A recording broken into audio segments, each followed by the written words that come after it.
আসসালামু আলাইকুম। আমরা গাছের প্রায় টুকটাক রোগবালাই দেখা যায়।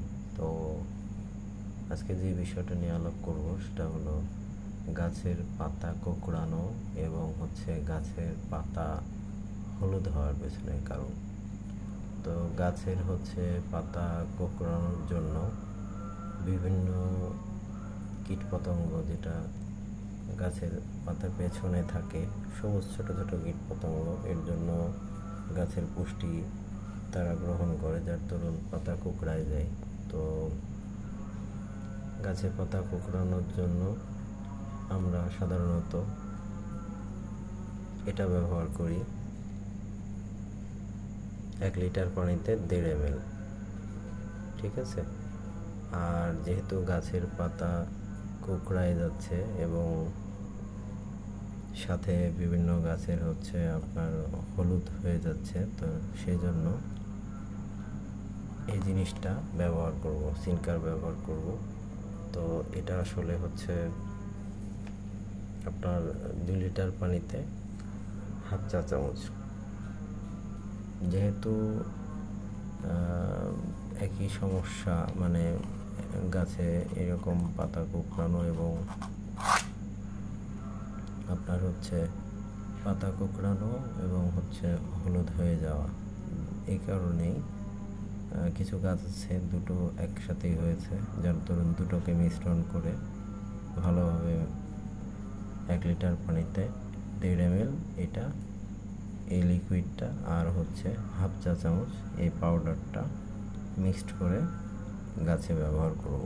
তাহলে আশা করা যায় যে গাছের পাতা কোঁকড়ানো এবং যে হলুদ ভাব হয়ে গেছে সেটা থেকে রিমুভ হওয়া সম্ভব হবে।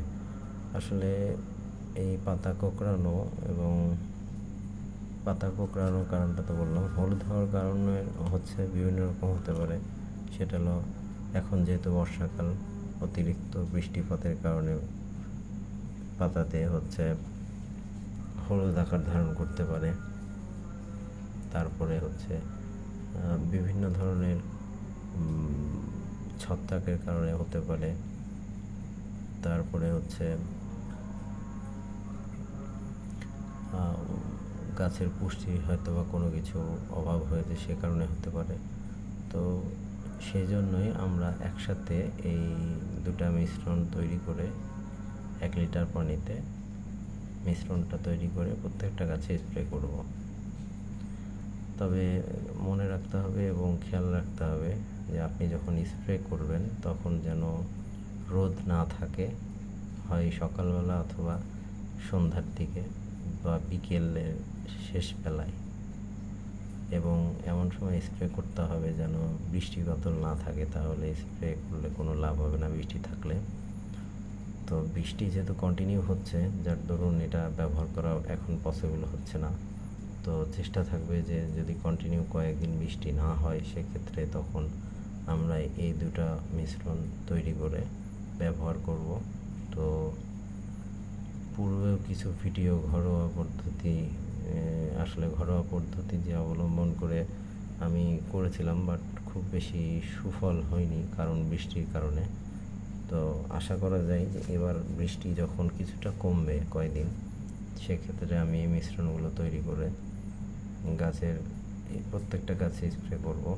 তো আশা করা যায়, দেখা যাক। এখন বৃষ্টি কন্টিনিউ হয়ে যাচ্ছে, তো বৃষ্টি থামলে আমি এই মিশ্রণটি তৈরি করে গাছে স্প্রে করব। তো যখন স্প্রে করব বা তৈরি করব এই মিশ্রণগুলো, অবশ্যই আপনাদেরকে আপডেট দিব এবং ভিডিও আপলোড করব।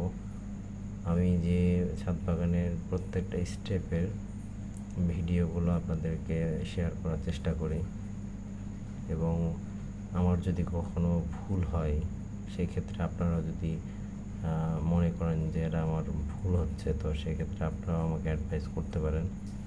আর চ্যানেলটাকে সাবস্ক্রাইব করে রাখলে আপনারা আমার আপডেটগুলো পেতে পারেন, অলওয়েজ কানেক্টেড থাকতে পারবেন। তো আশা করি যে আমি